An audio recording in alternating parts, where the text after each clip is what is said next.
Hello and welcome back to my channel, and we'll rejoin the world building exercise, specifically our starting world, which we christened as Tarot in the last session. And I will just kick off immediately with a couple of points I wanted to clarify, or not even clarify, but just complete. And that was we generated this draft subsector with the encroaching Imperium over here and in this area. So basically this is our frontier zone, and we had already generated some star systems in what I would call tier 1, which were 1 parsec out from our starting world, and tier 2, which were 2 tier out, and we had managed to populate one of those with one of our original homeworlds, Vespasian, which was the homeworld of Fiora, and we still had these other tier 2 systems to christen with names. And I'd mentioned that I had a little matrix of planet names, and this is our original. So what I plan to do, just quickly, just to give us a complete picture, because I know that was one of the process steps I had to do, and it'd be nice to maybe get all these things ticked off. I'll just do a quick exercise just to complete our overall view of what these systems, what the names are. We're not going to do any details on the starport. In fact, the only information that we know is Vespasian, which is a homeworld, is a non-industrial planet. So that will have some specific criteria when we come to design it. And we've already alluded to the fact, I suppose we've added into kind of like galactic lore, that Vespasian has probably got some form of tourism industry. This is all kind of surmised basically from Fiora's backstory. But I'm quite happy to kind of continue with that line of inquiry, and say that Vespasian is maybe not a paradise, but it's maybe a tourism sector, center, and that's one of the things that kind of underpins its economy. Why not? So that's the only thing that we've got as almost like a kind of something to hang on to for a particular world, but the rest are completely up for grabs. And then we'll have our one constraint on tarot, which has to be a B or a C starport. So let's kick off on the naming process. And what I'll do is, the way I'll play it is, if I get one of these, this is our original, and these are other two that I've generated. If I get anything coming up which is the same on this one, I'll just immediately go down to the equivalent here and take that instead.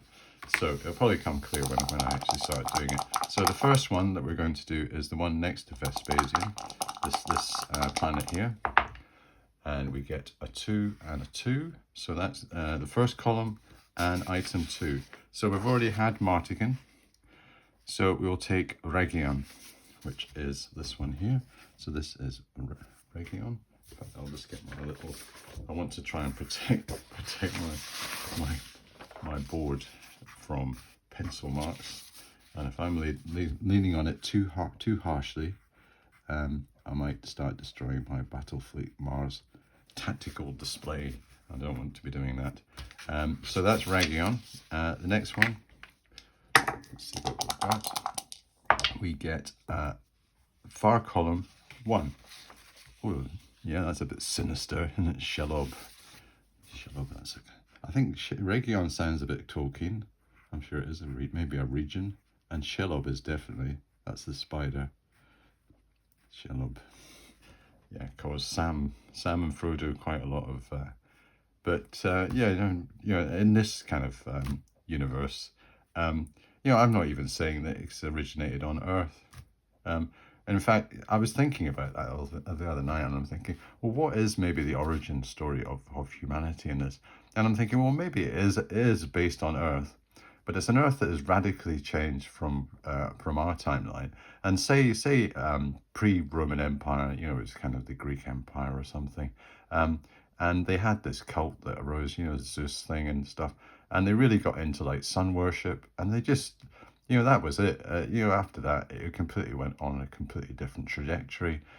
They became, and they had a unified world government, like maybe like round about the time of the Roman Empire, and then they had a technological revolution. They discovered something amazing that was fundamental. It was like a paradigm shift in their technology. And after that, they were up and running, and they were starting to colonize stars and stuff like that, and they were off. So maybe you know, and I'm going to have the sun thing, you know, because there will be an element of religion in the Imperium, and it's like the Imperium follows a kind of orthodoxy. I've made some quick notes. Just see if I've got them to hand of what the Imperium was like a bit. Yeah, and you know, I'd mentioned, I think originally, that they had this thing called imperial conditioning, and that is almost like their kind of an education system, that they kind of almost like indoctrinate their citizens into supporting the Imperium. And it's a bit of a soft form of indoctrination. It's not like this kind of brainwashing type stuff. It's really just to kind of promote civic values, and say, you know, they've got a very pragmatic view to how they've evolved, the Imperium, and they say, well, you know, come up with some, you know, if you're going to criticize us and you're going to oppose us, you know, come up with something better. you know, you know, we've just tried to just go down a pragmatic route and generate a society and a kind of a structure that can control, possibly, I think I was trying to calculate this in my head, maybe about 4 sectors of space. So it's almost the Imperium in my universe is going to be equivalent to maybe 4 of the sectors that you would get in the Traveller, Third Imperium. So it covers maybe up to about 2,000 star systems within Imperial space, and then there'll be more on the periphery that are non-aligned. And they mostly follow this orthodoxy of the Imperium, and they've got sort of attitudes that are very much based around that. So I think that's kind of just, you know, that's what I want to do as I proceed through these series of videos. Just kind of drip information about just how I'm thinking the setting is evolving, and then when we come to actually do this formal kind of mechanic, where we actually start introducing kind of almost like galactic themes into the setting, I'll be able to formalize some of the things I've been kind of alluding to up front. But no, I just thought it might be interesting to get an idea of what the origin story is, and whether it is a kind of like you know, your classic Terra gets to the 20th century and they get a unified government. I'm saying maybe the actual departure from our timeline is quite a bit earlier, and we might not have all those influences, and it's almost like a kind of a new type of human culture that is the Imperium represents. Okay, good. I've definitely gone off on one there, and I think I better come back to system design. So our next one is going to be, just get my original sheet.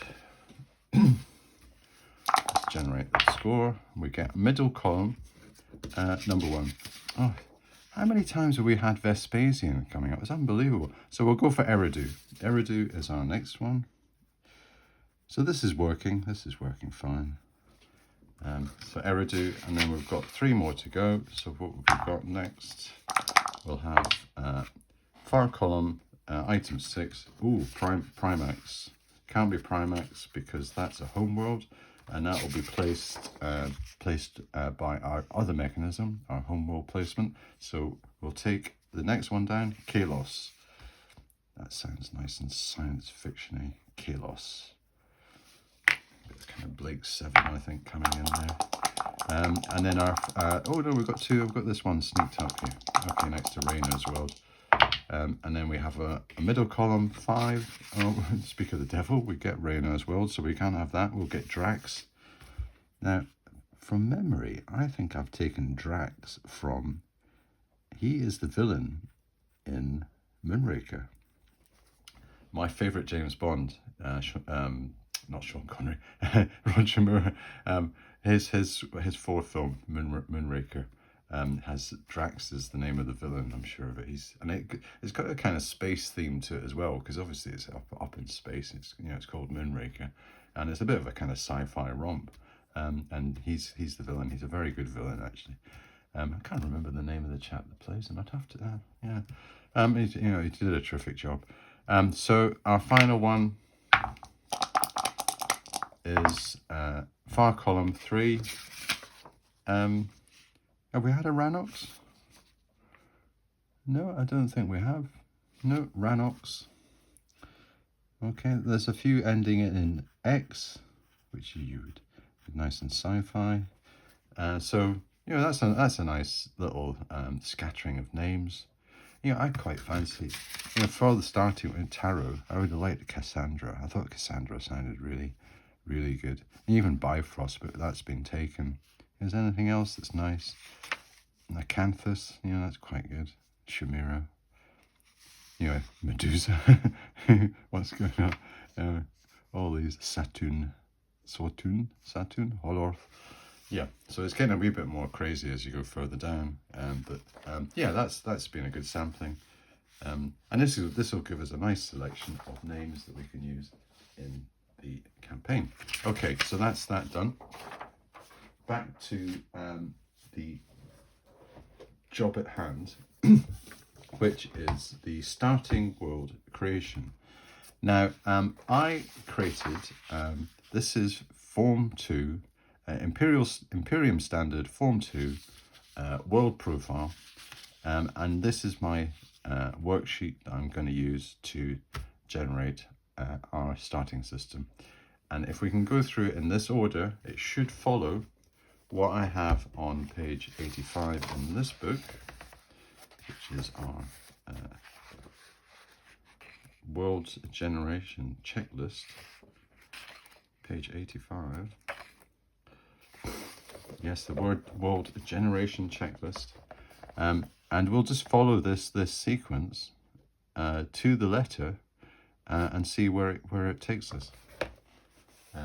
And then when we get to the end of it, we'll be going into the territory where I have my additions and amendments and upgrades and whatever you want to call them. Just basically where we go off piste a wee bit on the rules. And the sign is to add a bit of chrome and a bit of my campaign's touch to the overall thing. And it would be, I suppose, equivalent to what if you were the referee, what you would be doing to your world. If I was a referee and I had a campaign and I was generating a starting world, I'd be going through this process, and then I would be doing my own kind of what if type stuff, asking questions like why and what and where and when and all that type of stuff. But let's go through the mechanics of this and see where it takes us. So first things first, we put in our name, and it's called Tarot. Make sure that I am in camera. So Tarot is our name, and we've actually jumped a step because remember from the other day that's with name world was 3. Okay. Determine world occurrence, we've already done that. Check system contents table. So find starport type. Now the only constraint that I've got, and I'll show you again, was when I was doing my my little checklist of subsector mapping, and I had this specific world generation section. I said for the starting world, the only constraint imposed is the need to have a Class C starport or a Class B starport. So let's determine that first. And the reason I'm doing that is because I don't want an all singing, all dancing starport, which is an A, and I don't want like a hole in the ground or basically a bit of a backwater kind of. I want something which is either reasonably good, Class B, or pretty serviceable, your standard type starport. And I think that's probably the easiest environment. It's like when we have the starting settlement in my AD&D campaign. It's either going to be a large village or a small town, and that makes it much more manageable. It's not going to be like a city, or it's not going to be a tiny hamlet. It's just going to be the kind of like the right manageable size that we can start our game. And we're not burdened by, say, a great big enormous starport that's got all the facilities. And I don't, I want a bit of scarcity and a bit of almost like a need to adventure at the start. And we can go and visit Class A starports anytime. Some of these other worlds are gonna have that. And we can also go to like frontier type, the X's, the D's, the E's, that type of stuff. Basically holes in the ground in some cases. But it'd be nice to start with one of these. So let's generate that now. Starport type. So a 1 to 4 will get a C. So we get a Class C starport. And according to the blurb, a Class C starport is a routine quality installation, only unrefined fuel available, reasonable repair facilities present, scout base may be present. Now, this is the next thing we do. Check for naval base. So I think in a naval base, it says do not roll if starport C, D, E, or X. So we don't have a naval base. So we don't need to do this column here where we would roll for it. And for a scout base, check for scout base, that's C, 2C. Scout base, apply DM a -1 if starport C, -2 B, etc. So we'll apply, we'll roll 2d6 and have a -1 DM. So let's do that.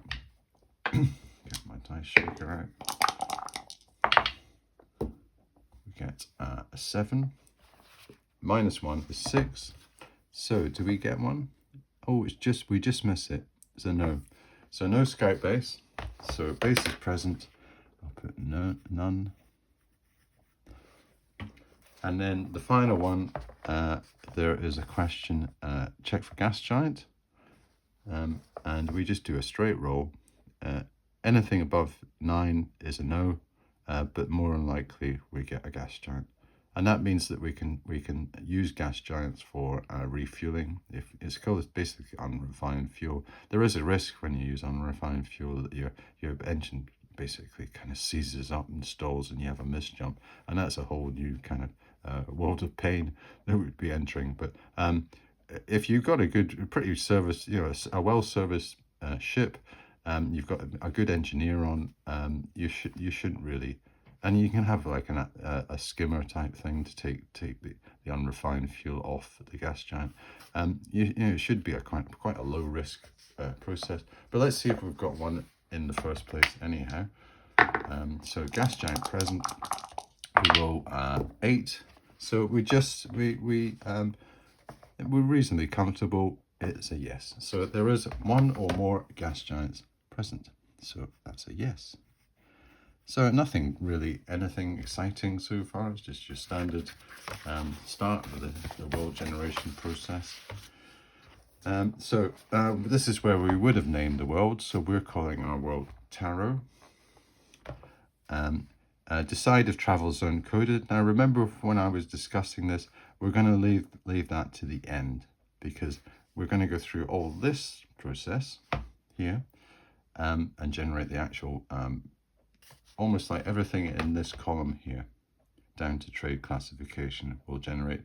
And then I'll do all my other stuff, which is things like the secondary parameters, things like imperial index, political situation, the themes and features. We'll generate all them, and after that, I'll come back and a travel zone. And by the way, this item here, and maybe I'll just have a quick explanation of this overall sheet, because I've just got stuck straight into it. So it's divided into, yes, the universal world profile, which is your standard. It's almost like it's going to be 1, 2, 3, 4, 5, 6, 7, 8 digits in a row what we do for characters, and it's just made up of hexadecimal numbering, um, and that basically gives a readout in traveler terms of what your world is all about. It's like a kind of genetic code for a world. And by the end of the exercise, you can just have that, and then you will know really basically what is the rough parameters of what this world is. I add in other things, and this is still canon. There's trade classifications. So by a combination of these, we generate a trade classification, and we got a hint of that when we were doing the characters' homeworld. I have my imperial index that I talked about. The political situation I'll talk about. These are all part of the checklist. This temperature and factions, these are ones that I managed to use from the Mongoose version. I thought they were so good that I just wanted to almost like create them as a little enhancement. So they're kind of like semi-canon because they're basically traveler way into the future if they continue with the rules development. And I'm sure they're almost like they're very little change from the actual original spirit. So I've gone with that. I've got my themes and features thing where I bring in some of my sci-fi tropes and themes and try to introduce that. And I've got a mechanism to do that. I'll explain that. These dimensions are all the things, the aspects of the planet that we can go through, and have a checklist to deal with economy, the society, the culture, the physical environment, the ecosystem, and finally, during this entire process, I have this adventure points classified. I've just got it down as classified just to give it a bit. Yeah, it's a bit like you want to know more type thing, where I had a kind of little joke to myself.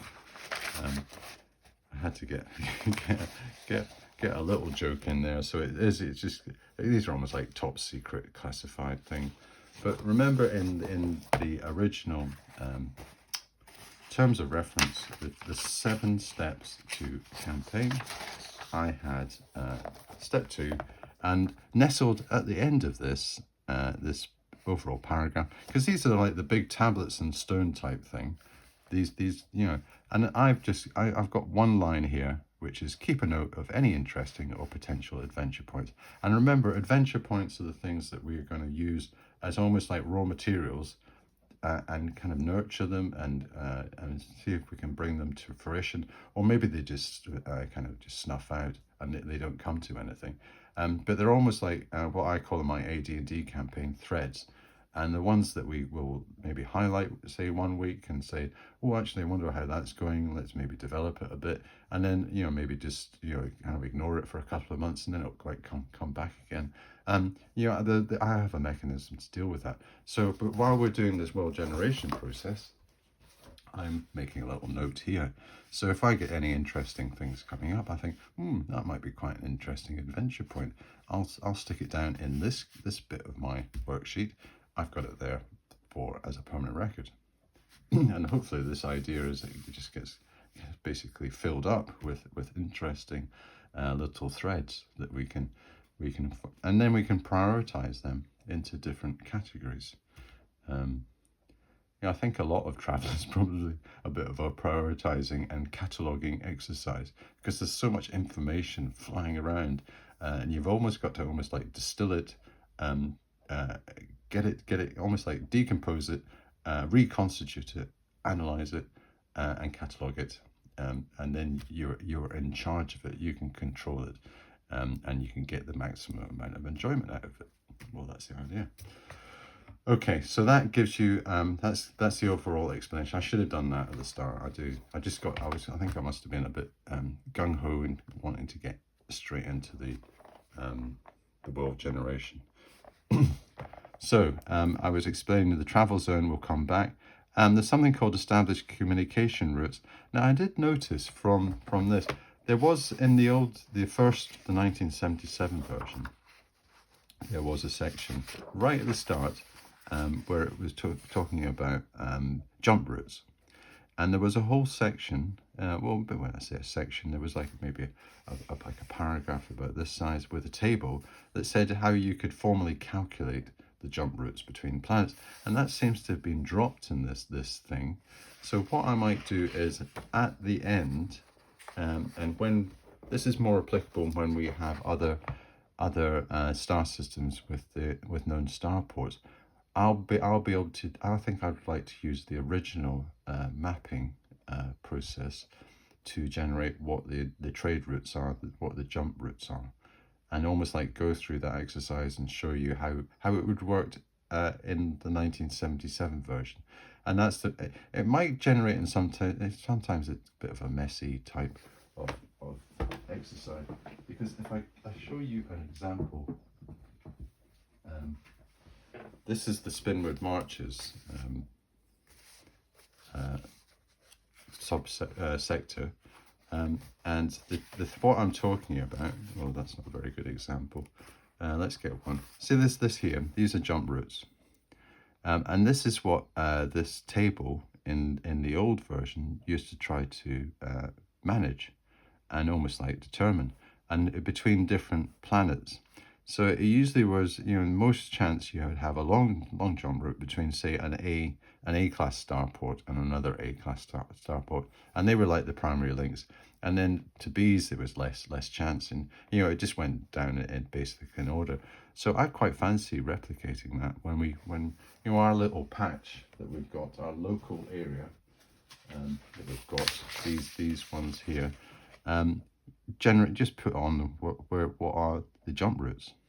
Yours are a jump route, say, between Taro and Vespasian. Maybe unlikely, because maybe Vespasian is we're only a C, so we could potentially be a bit of a backwater, really. And maybe one of these other, say Martigan has got an A, and that could be like the center. Potentially some of these could actually be the capital of the subsector, or the most important planet. We just haven't really decided that yet. But just to reiterate, this, when I'm talking about communication routes, I'm going to revisit that at a later stage, and I'm going to use the original.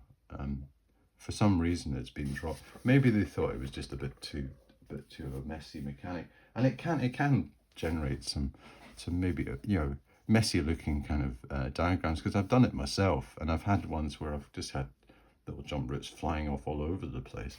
But maybe I can do it in such a way that it's a bit more toned down, and maybe we select some of the key ones and discount the other ones after the event, and we get a much cleaner kind of overall schematic of what are a bit of a kind of like a tube map, a London tube map. In the end, you'll have all the different lines going off to different stations. It's a kind of like a traveller equivalent of that we'll try to generate. Okay, so we're now at the stage where we generate the universal planetary profile for the world. So let's start with the first one on the list, which is, so we've noted the starport type. We just have to note that down. We've already done that. It's a C. The planetary size. So that's the first statistic we do, and it's 2d6 minus 2. So we'll get our d6 out. Planetary size is 7 minus 2 is 5. So we'll look at our table, and the size of 5 is 5,000 miles diameter, which is 8,000 kilometers. So not massive. There is a little chart, something, is it in this one, that shows you what the equivalent is? Yeah, maybe one of the other. It says where it's equivalent to. I think Earth is supposed to be about, has that got 8,000 miles diameter? I think it is.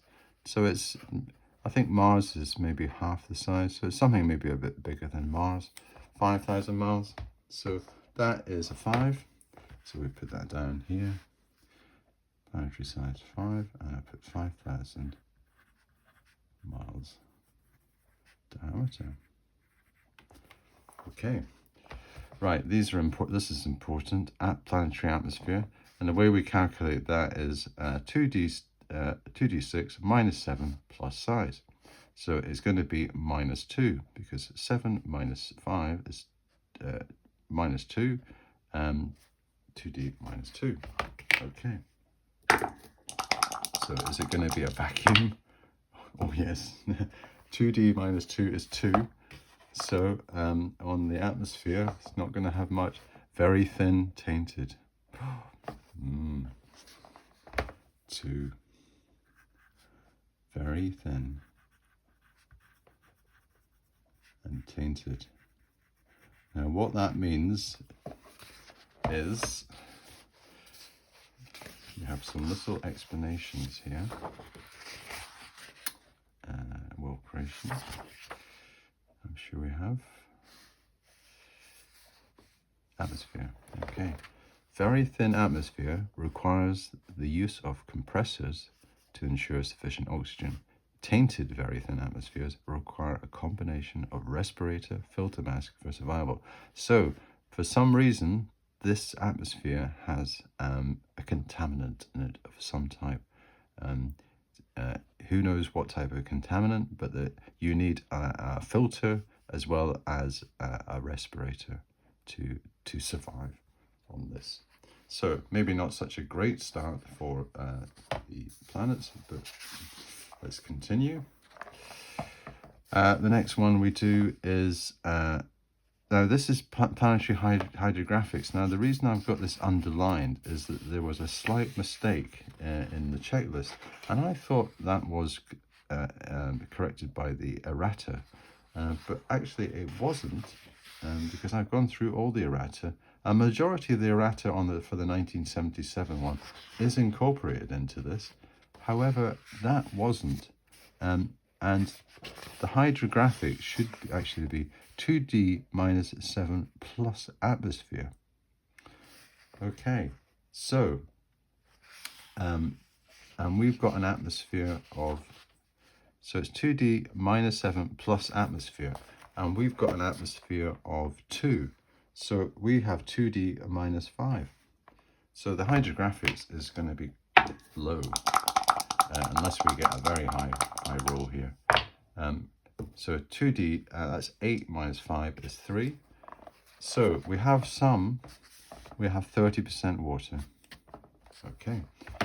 And we say water, we use this, 30%.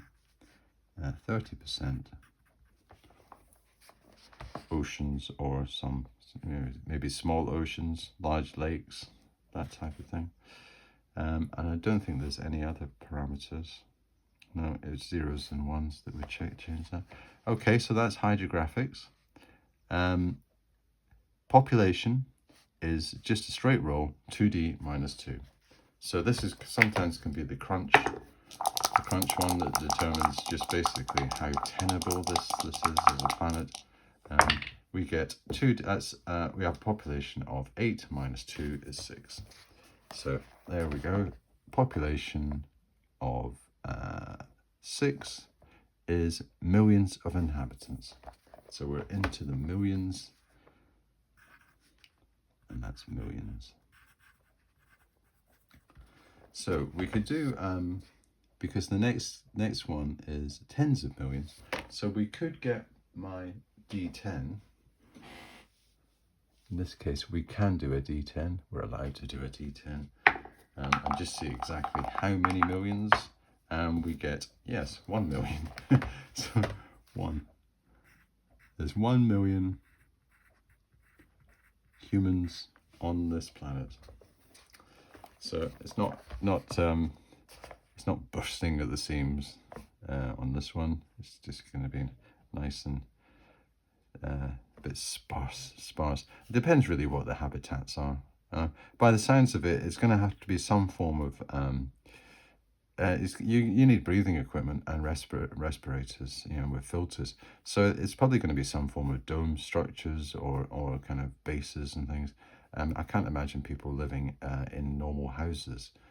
There's going to have to be some form of protection, I think, on that.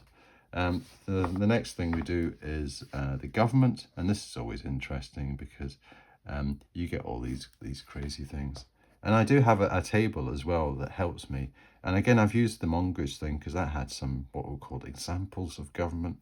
So you could have like, say, civil service bureaucracy, and it actually told you what that was, or give you some real, examples that you can think of, and you could use in your game. So population we're done. Government is 2D minus 7 plus population. So what do we say population was? Population was 6, so 7,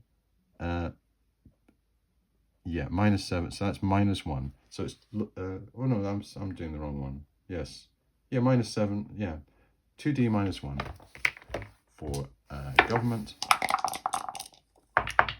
So we get 5 minus 1 is 4.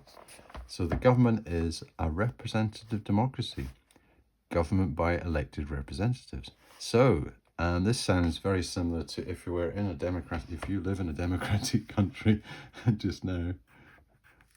This is good. This is right up your street. So that's a representative democracy. And what I'll do is I will show you just this little table that I've got when it comes to government. Government type.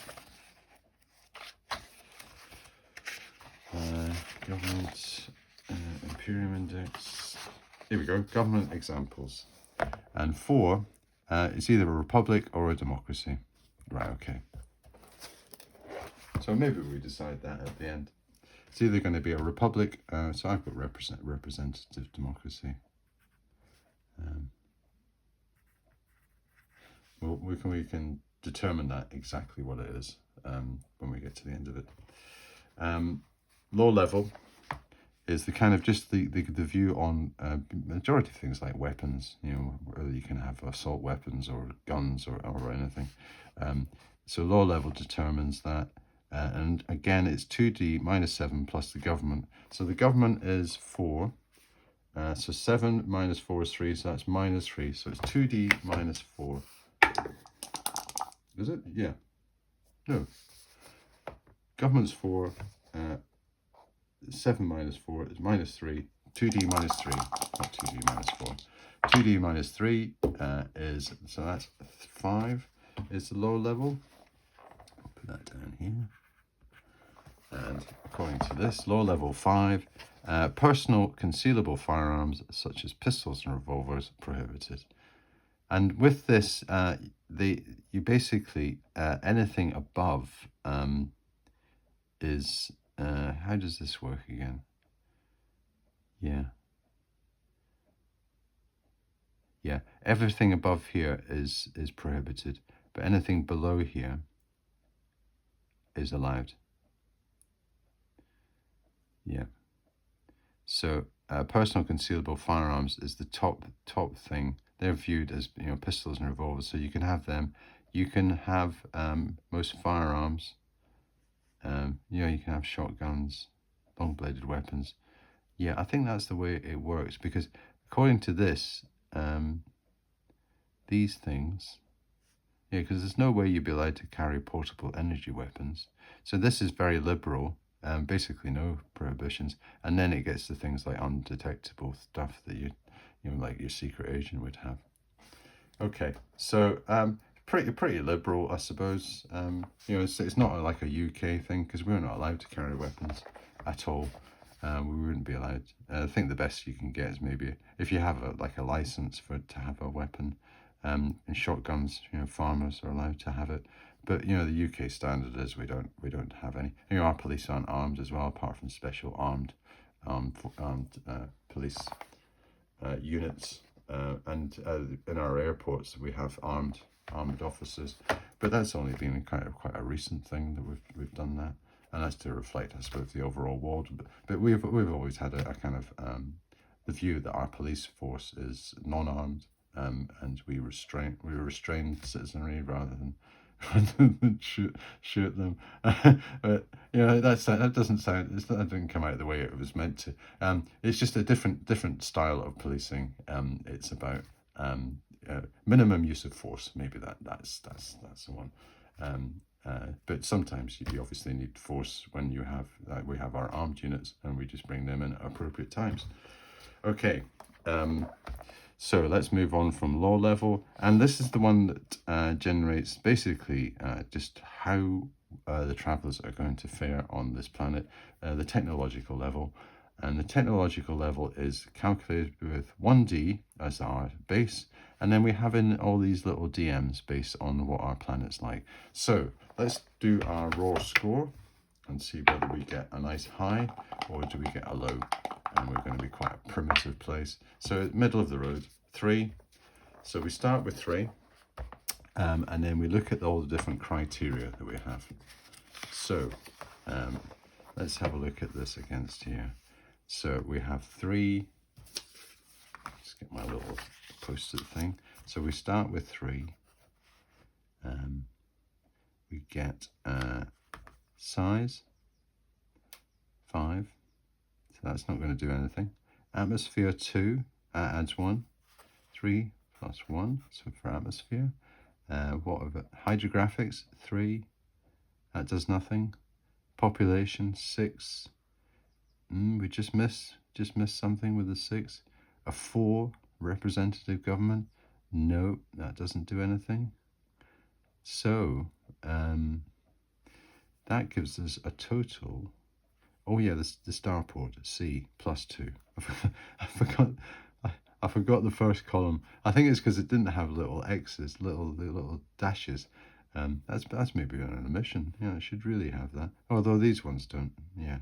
Yeah. So we get a +2 for that. So we are at 6, tech level 6. So that's not great. I think this is even pre-1970s, according to this. So let's have a quick look at what 6 is.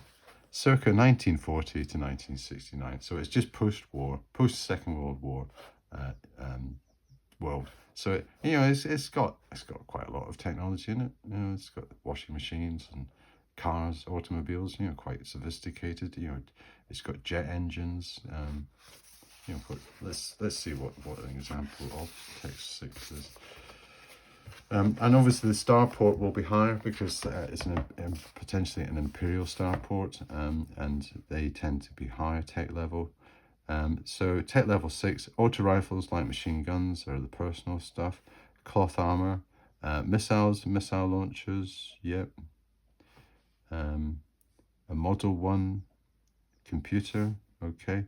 We've got television, the submersibles, an all-terrain vehicle, an armored fighting vehicle, helicopters, fission, which is nuclear, yep, weather prediction. So all the things you'd expect. So recently industrialized and sophisticated technology. And then we'll have all the influences of the starport on it, and that will boost its tech level. So it's not like the end of the world type thing. We're not on some primitive place that, say we're 1 would be Bronze Age to Middle Ages, and even 0 is right back to almost like a primitive, savage type of environment. So the locals are pretty on the page. They probably know quite a bit about the Imperium and technology, and they can use it probably in a kind of rough way. Okay, so the final thing that we need to do is note the trade classification based on the universal planetary profile. And that will conclude the formal part of the exercise. So we'll just see what the criteria are that we were talking about. So is it agricultural? It has to be atmosphere 4 to 9, so it's not. Non-agricultural, atmosphere 3 or less, yep. Hydrographics 3 or less, yep. Population 6 plus, yes. So it's going to be non-agricultural, I would say. Is it industrial as well? Atmosphere 2, yeah. Population 9 plus, no. So it's the population rules out. The non-industrial, population 6 minus. So it might be classified as non-industrial. It seems to meet more criteria for non-agricultural. It's definitely not rich. It's not... it could be poor. Atmosphere 2 to 5. Yep. Hydrographics 3 minus.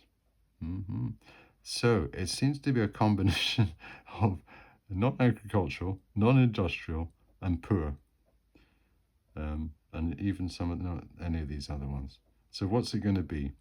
It sounds like it's going to be a poor. Poor is probably different, and it's probably, let's make it yeah, non-industrial. That's atmosphere 3 minus. It seems to meet more criteria for the non-agricultural. Yeah, let's do the non-agricultural and poor. So it's a non-NA, and it's probably poor as well. I don't know if you're allowed, I'd have to read into the thing. I haven't looked at it in detail, whether you can have a couple of trade classifications, but maybe non-agricultural is the key one. Okay, good. Right, so that's concluded the formal part of the exercise, and now I get my little worksheet out again. And we have the subsector mapping checklist. And we go to this first thing, the first stage. The world temperature is defined when determining atmosphere. So we are going to determine our temperature.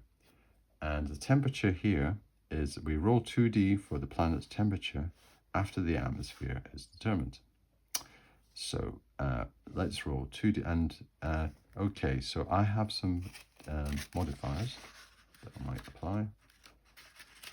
And what I'll do is, I think, you know, we've almost reached the end. We've reached the end of the formal stage. You know, this is what you do based on the rules. This is some of my additions or just enhancements.